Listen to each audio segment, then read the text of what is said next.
the reason I went into pharmacy is because we actually get to sit down with patients. We get to know patients. We build a rapport with patients. We see them every 30 days to every 90 days, you know, and they get to know us. Yeah. And you get to have that personal relationship with your patients. You get to provide them the education on their health so that they can actually be their own personal advocates, because doctors don't have the time to say, these are your labs, this is what it means, you know, this is what you can do to help yourself without medication. Because I usually don't prescribe medication initially unless I have to.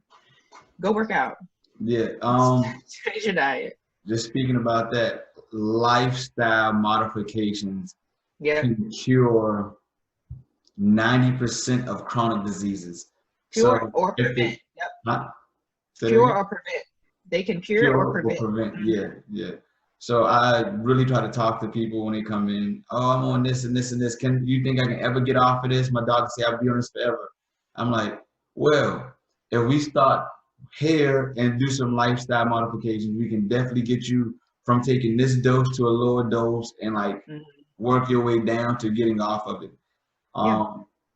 But the only issue with that is people build habits over the years. So it's like you said, like some patients, you put them on a regimen to get them better, and then their habits doesn't go along with what they need to do. So they have to get on either a higher dose or stay on something for longer than it needs to. Yeah, most of my patients, I get them down to 1 to 2 meds controlling certain disease states, 2 or 3 at the most, unless it's resistant, or unless they're resistant. But you know, we can destigmatize medication, especially in the Black community. People are scared of insulin for diabetes, and it has such a protective effect on your pancreas initially.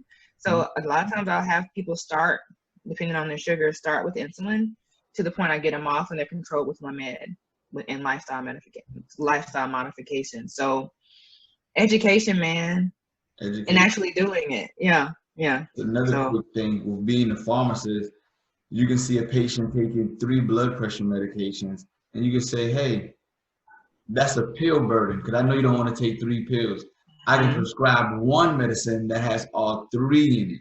And that way you go from taking 3 to 1 a day. And you'd be surprised how many more patients will be adherent to that medicine. You know what I'm saying? Because when you have to call them and do those adherence calls. And like, hey, I remember those.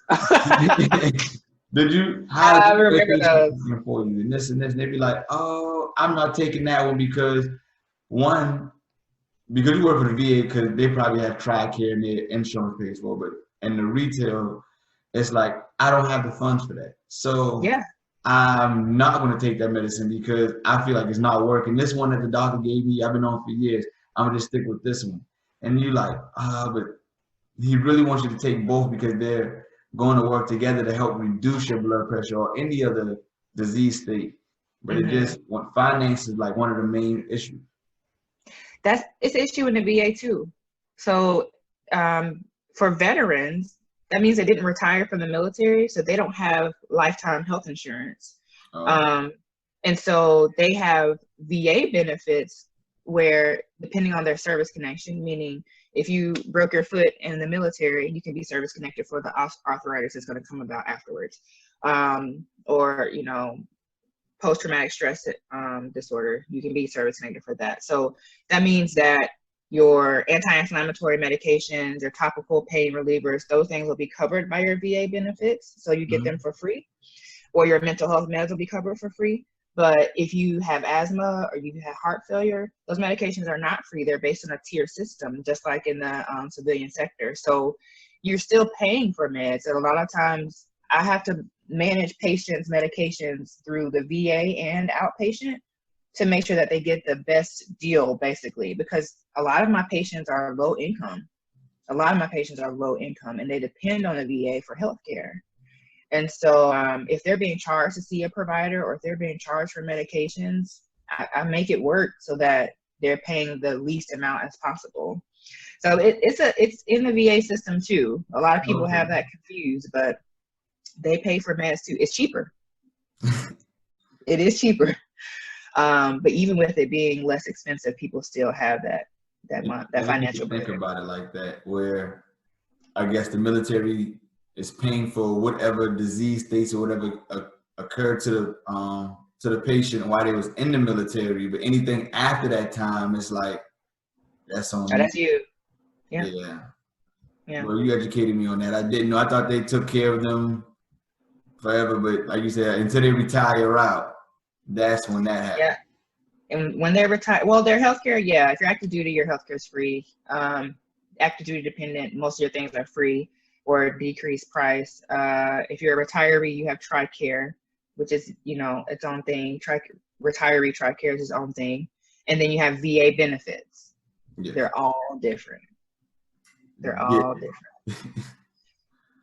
Learning, and then you even have a thing, if you are 100% disabled veteran, your dependent spouse can have something called PHARMD, which is you can come in to be seen at a VA until you're 65.